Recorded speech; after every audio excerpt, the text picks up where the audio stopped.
siempre actúa a tu favor. Siempre. Aunque no entendamos la etapa, el momento de nuestra vida, Jesús siempre actúa a tu favor. Él mueve su mano, Él hace cosas que a veces uno no entiende. Pero por amor y por cuanto somos hijos de Dios, el Señor siempre actúa a tu favor. Siempre lo hará. Y a veces, aunque su mano sea invisible, no podamos verla, a veces no podamos como realmente reconocer que la mano de Dios se está moviendo, la mano del Señor siempre se moverá a tu favor. Aunque tal vez el nivel de tu fe esté abajo, aunque tal vez tus fuerzas estén menguadas, siempre la mano de Dios se moverá a tu favor. Siempre, independiente de lo que usted sienta o crea, porque la verdad de Dios está por encima de nuestros sentimientos y de nuestra condición. Dios siempre se moverá a tu favor. Por favor, leamos Lucas capítulo 13, versículos 12 y 13. Dice el verso 12: cuando Jesús la vio, la llamó y le dijo: mujer, eres libre de tu enfermedad. Y puso las manos sobre ella, y ella se enderezó luego y glorificaba a Dios. Hermoso, ¿no?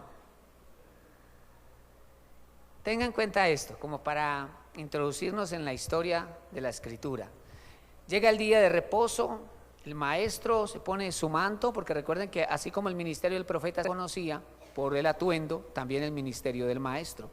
El maestro de la ley, el rabí, llevaba un manto especial. Entonces él llega a la sinagoga como maestro. Es entonces el principal de la sinagoga, que es el encargado de coordinar el orden del culto. Entonces ya organiza con él, porque él va a enseñar la palabra ese día. La mujer llega a su sinagoga y toma su lugar, porque los hombres y las mujeres se repartían en la sinagoga, no se sentaban así como nosotros, que nos organizamos junticos, nos pellizcamos y todo el asunto, no. Allá eran las mujeres a un lado y los hombres a otro lado. Ella llegó y tomó su silla, se ubicó para escuchar.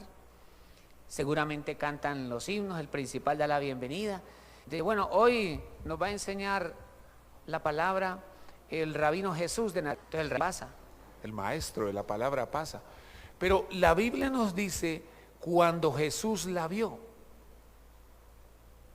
sea que Jesús está a punto de empezar, pero Jesús fijó en ella sus ojos. Luego dice que la llamó. Por favor, es importante que tenga en cuenta los verbos. Los verbos nos indican acción.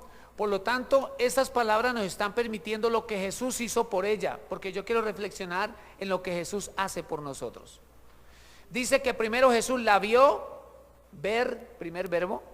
En segundo lugar, Jesús la llamó, llamar, segundo verbo. En tercer lugar, Jesús le dijo, Jesús le habló, hablar, tercer verbo. Y finalmente el Señor pone las manos sobre ella, la tocó. Jesús fue y la tocó. Ella salió de su silla y el Señor la tocó. Entonces nosotros estamos viendo allí, a través de las acciones de Jesús, todo lo que el maestro hace por sus hijos. Y me gusta mucho como comienza diciendo Jesús la vio. ¿Por qué no se enfocó en los otros? Porque no se enfocó en las personas importantes de la sinagoga. Recordemos que en la cultura hebrea y para ese momento la mujer no era muy tenida en cuenta.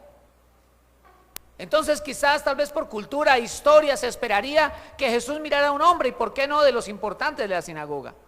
Pero Jesús puso los ojos en ella. Jesús la miró, la vio.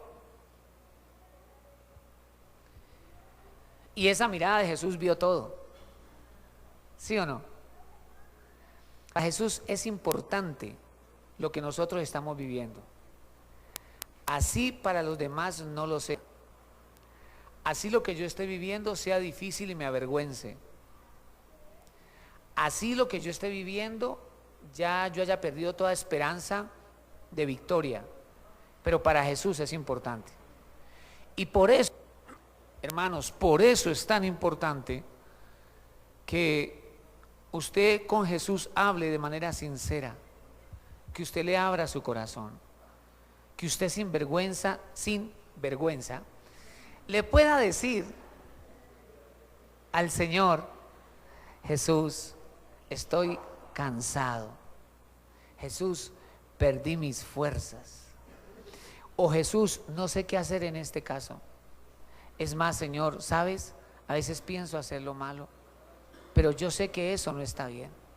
Yo te pido que me ayudes. Porque es que a veces nosotros somos muy religiosos para orar.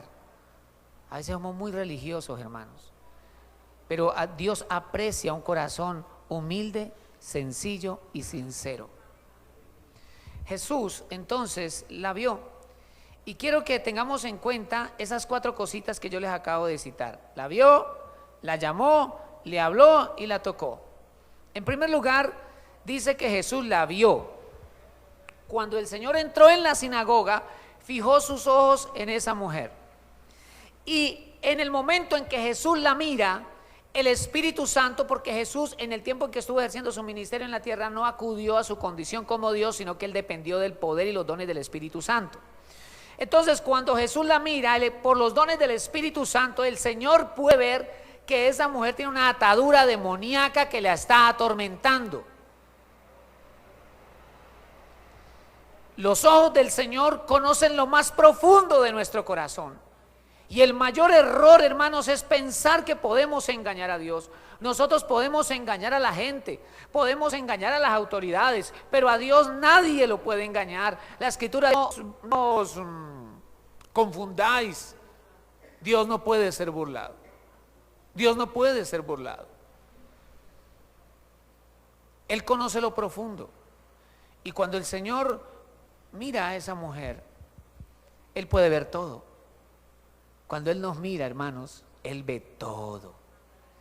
Y los ojos del Señor son tan poderosos que hay un versículo, me parece hermoso ese versículo, que dice: los ojos de Jehová están sobre toda la tierra para mostrar su poder a favor de los que confían en Él.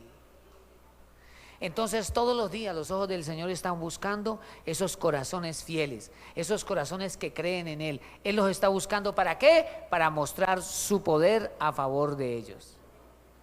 Así que no es en vano vivir para Dios. Todo aquel que vive para Dios y que decide ser fiel a Él, verá el poder del Señor a su favor en la tierra. Porque así dice: los ojos del Señor están sobre toda la tierra para mostrar su poder a favor de los que son fieles a Él.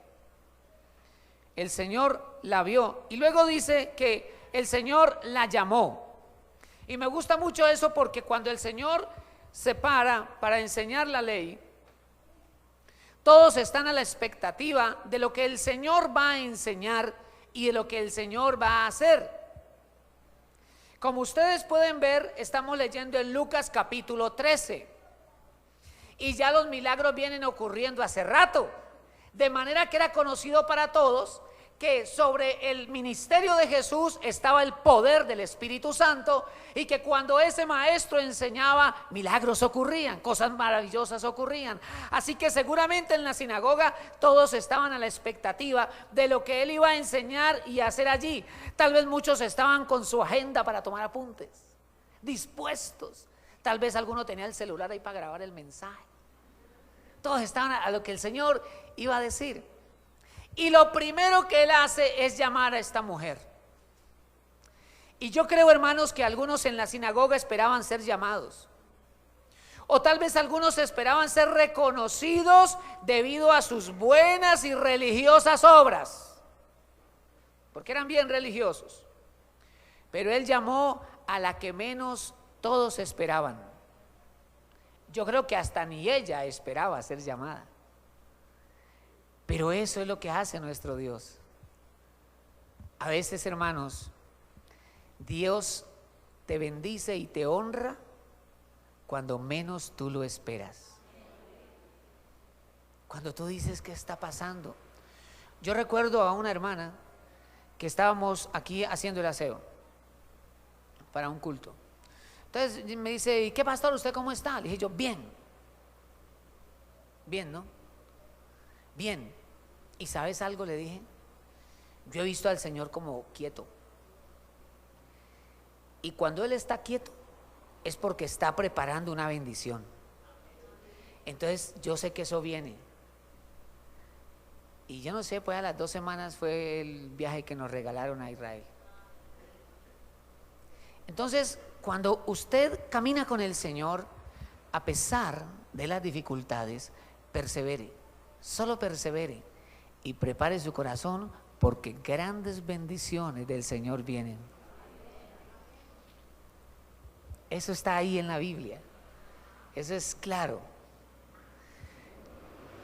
Dios, reflexionando en el llamado, veía que Dios llamó a Moisés en medio de sus miedos. ¿Se acuerda todas las excusas que Moisés le dio? Señor, pero es que no se habla. Señor, pero es que no me van a creer. Señor, ¿y en qué nombre yo voy? Señor, y la señal, y dele, y dele. Y el Señor le sacaba respuesta a todas sus excusas, ¿no? Hasta que el Señor se enojó. Imagínate cómo sería que le colmó la paciencia a Dios. Eso dice la Biblia, que Jehová se enojó y le dijo: ya, te mando a Aarón para que hable por ti.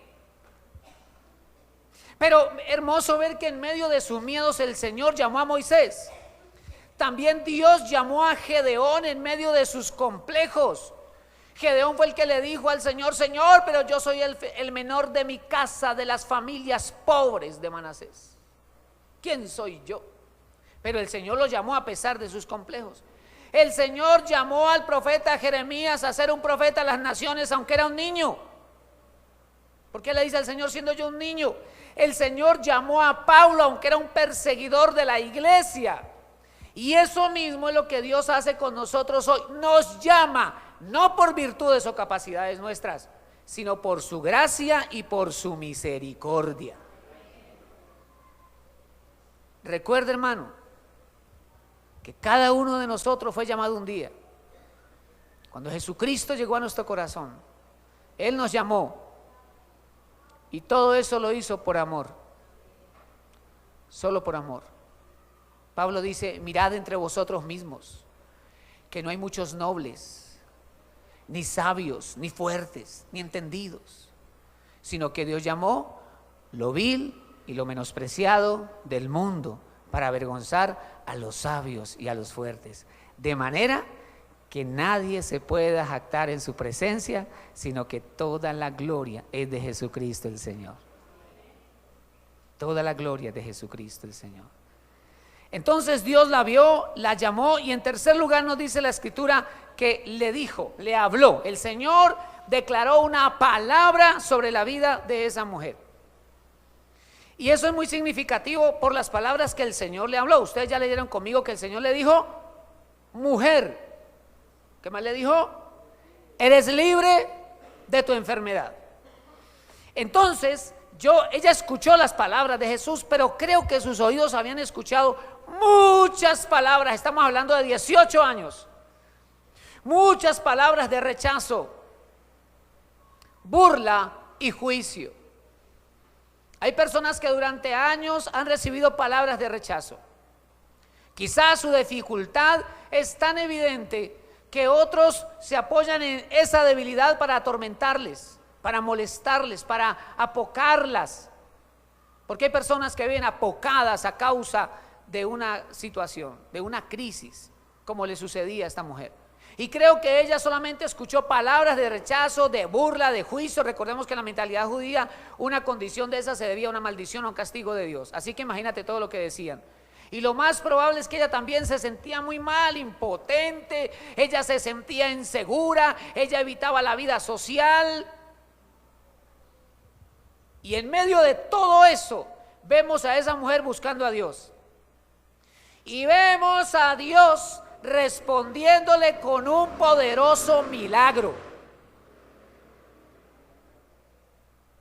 Yo sé que tal vez nosotros escuchamos muchas voces y palabras, y que algunas de ellas pueden ser de menosprecio o de duda, pero es necesario que usted, como hijo de Dios, no solo tome, sino que permanezca en una decisión. Seguiré al Señor aunque tenga que pasar por encima de todo. Él me dará la fuerza y yo no dejaré su camino.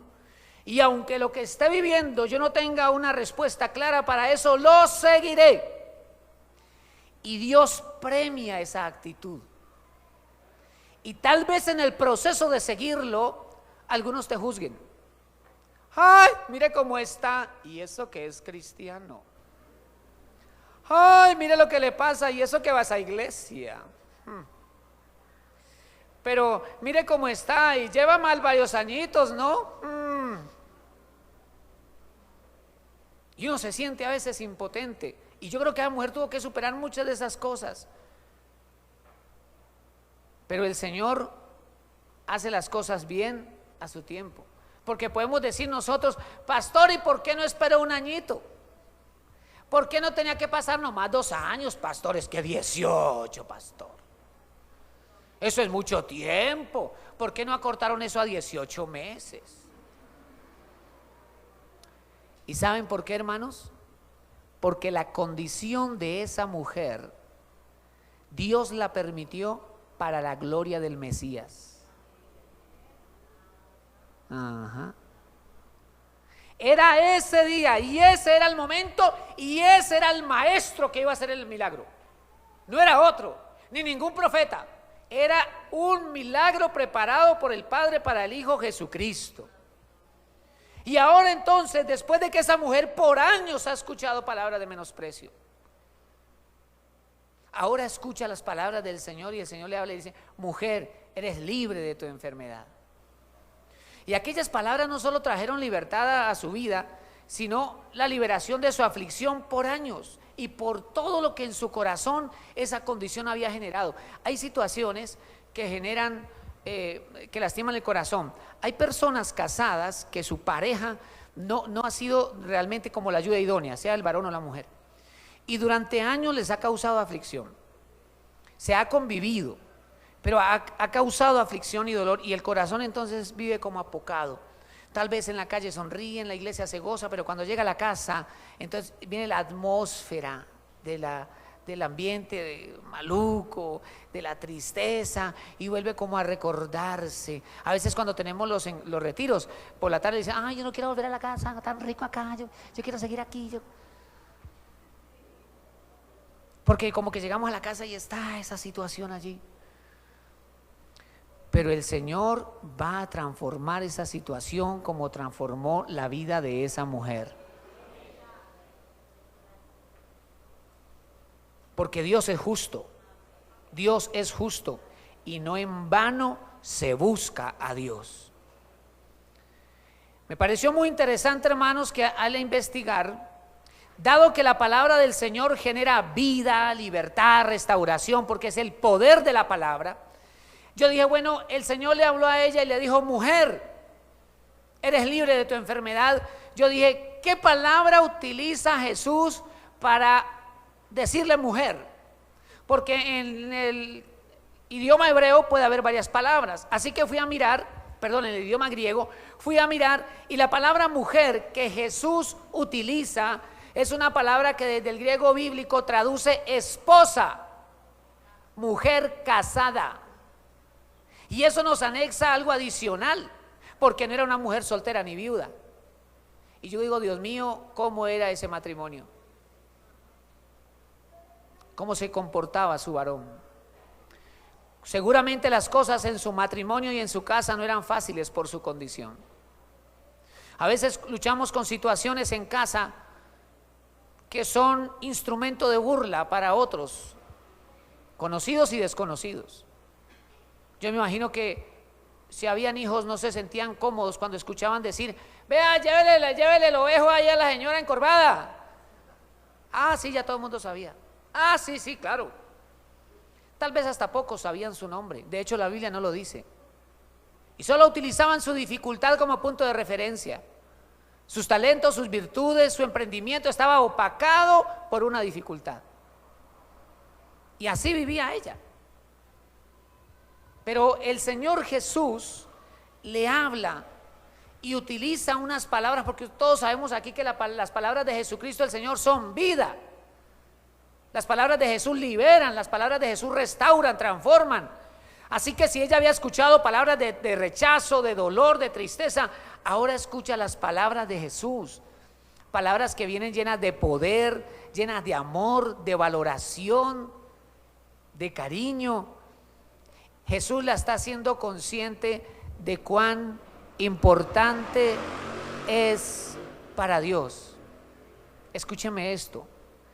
Jesús la está haciendo consciente de cuán importante es para Dios.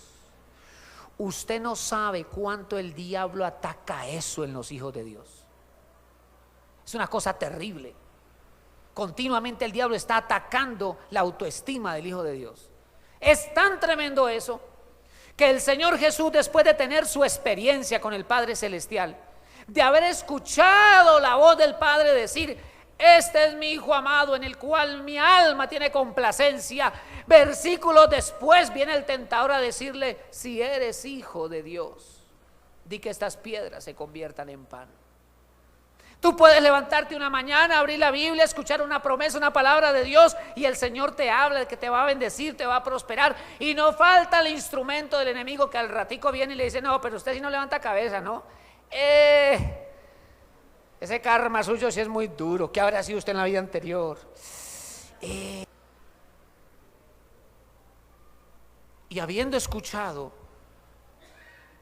del Señor palabra, así que a pesar de todo eso, el Señor le da palabra de poder, de valoración. Y me gustó mucho la palabra libre, porque le dice: mujer, eres libre. Yo sé que mucho se enseña en la iglesia de aquí sobre el perdón.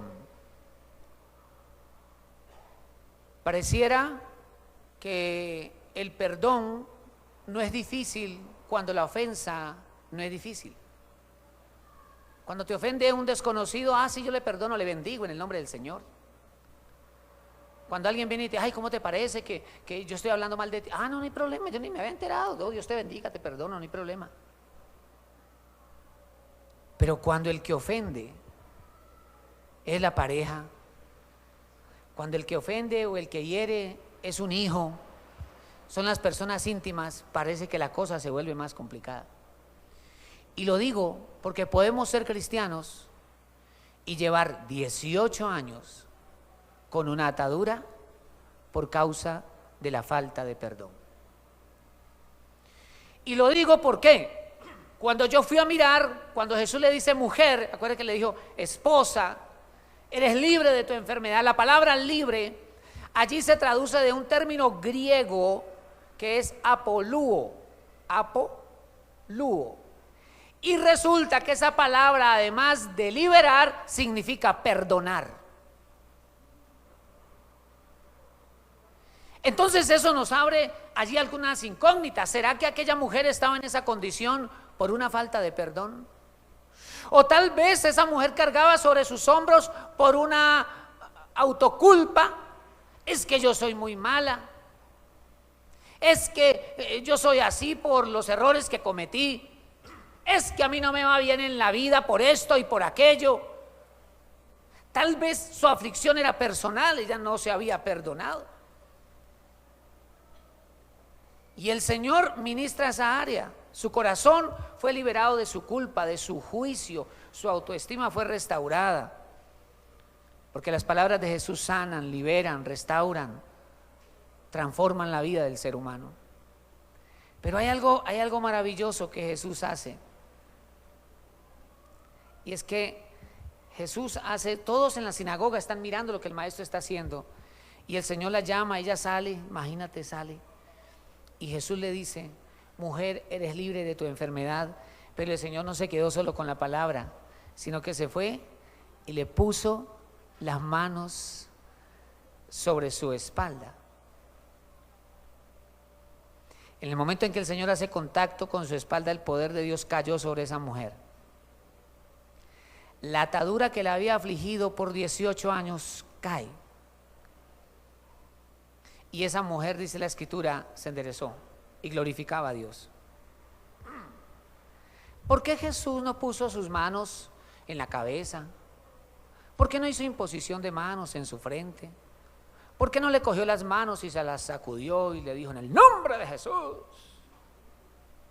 ¿Por qué Jesús le puso las manos sobre su espalda?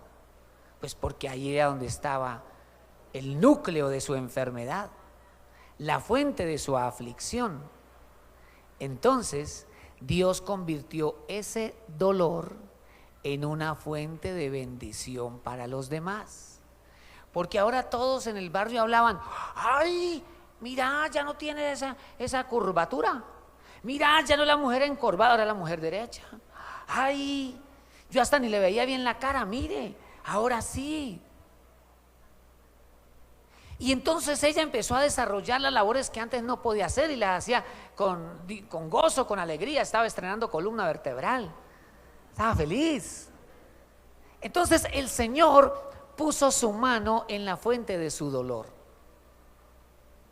Piense por un momento, ¿hay algo en tu vida que está generando dolor, tristeza, aflicción? Porque esta mañana vamos a permitir a Jesús poner su mano allí. Porque Él tiene el poder de cambiar la maldición en bendición. Él tiene el poder para transformar las circunstancias. Y lo que antes fue un motivo de burla para muchos, ahora es un motivo para glorificar a Dios. Porque eso fue lo que el Señor hizo en esa mujer. Y en tercer lugar, hermanos, la obra de Dios en nuestra vida debe superar enemigos. Mayor es el que está en nosotros que el que está en el mundo. Mayor es el que está en nosotros que el que está en el mundo. Siempre el Cristo de la gloria que habita en nosotros es más grande. Tenga siempre eso presente. Siempre Jesucristo el Señor, aquel que vive en nosotros, siempre será más grande. Leamos por favor Lucas capítulo 13, versículo 14 al 17. Lucas 13, versículos 14 al 17. Lucas 13, 14. ¿Están conmigo, hermanos? Recuerden que el Señor acaba de hacer el milagro y dice: pero el principal de la sinagoga, enojado, ¿cómo estaba? Oiga, mire usted, enojado de que Jesús hubiese sanado en el día de reposo, dijo a la gente: 6 días hay en que se debe trabajar, en estos pues venid y sed sanados, sino en día de reposo. Entonces el Señor le respondió y le dijo: amado hermano, ¿cómo le dijo? Hipócrita. Ay, el Señor tan falto de amor, pastor.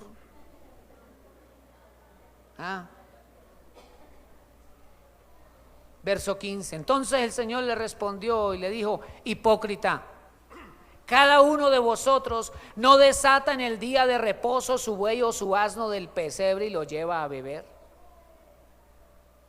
Y a esta hija de Abraham, que Satanás había atado 18 años, no se le debía desatar de esta ligadura en el día de reposo. Al decir estas cosas se avergonzaban todos sus adversarios, pero todo el pueblo se regocijaba por todas las cosas gloriosas hechas por él. El principal de la sinagoga, como yo ahora les comentaba, era el encargado de administrar la sinagoga y el orden del culto. Ese era el principal de la sinagoga. Y sin duda era un celoso fariseo, por lo que le dijo al Señor Jesús. Y en su condición religiosa, mire esto, qué tremendo es. En su condición religiosa, valora más el día de reposo que al Señor del día de reposo, a Jesucristo nuestro Señor. Él está valorando más su religión y sus normas que la misma presencia de Jesucristo allí. Y es que a veces a nosotros nos cuesta como romper los marcos. A veces somos muy cuadriculados, ¿no? Y como que nos cuesta trabajo ver a Dios. Pero Él es soberano, Él hace como Él quiere, cuando quiere, con quien quiere, como quiere. Él es el Señor.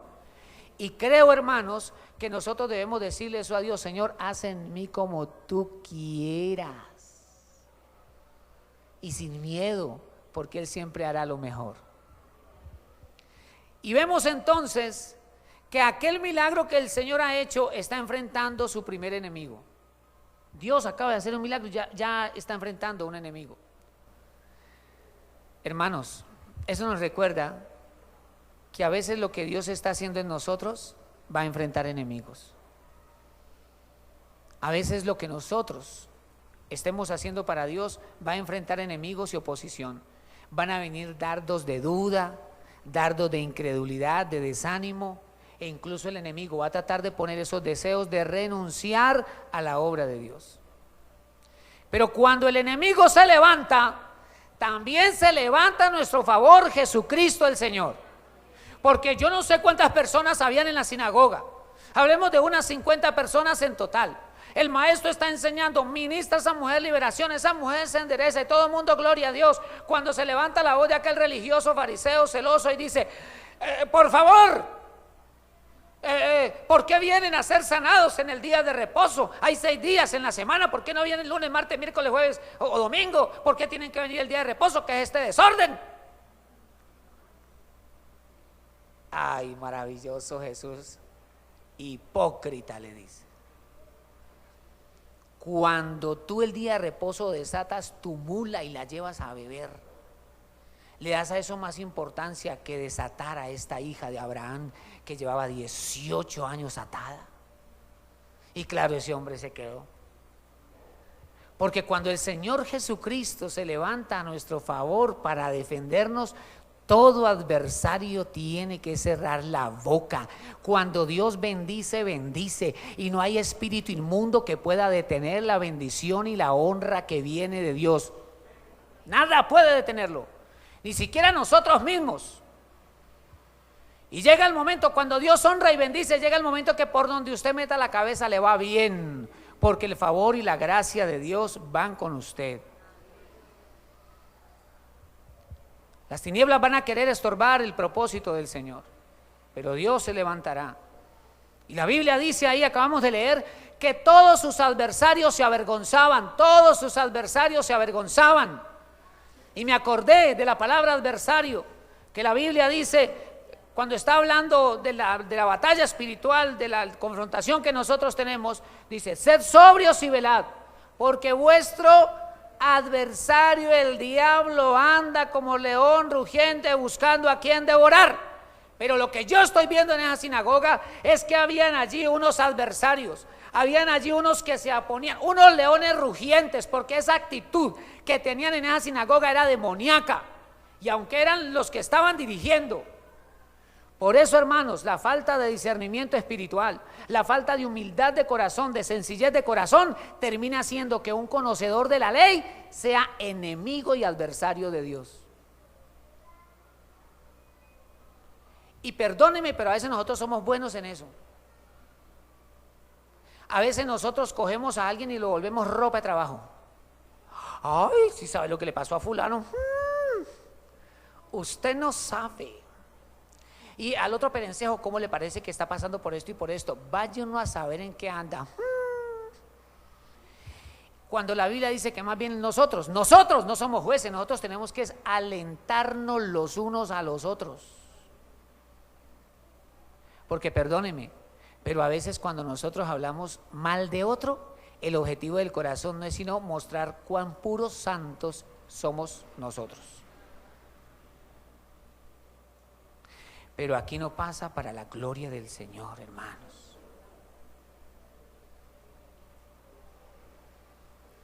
Y en medio de todos esos adversarios, de toda esa dificultad, el Señor hizo su milagro. Y cuando el enemigo quiso levantarse para estorbar el milagro, el Señor confirmó el milagro.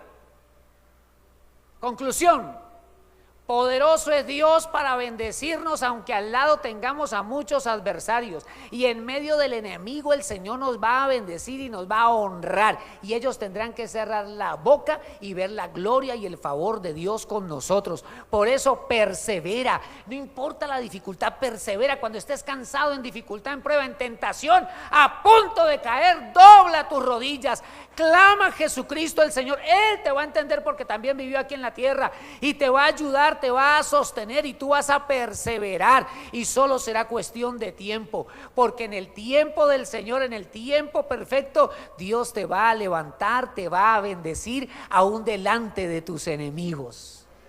Vas a ver la gloria del Señor contigo, vas a ver el favor de Dios contigo,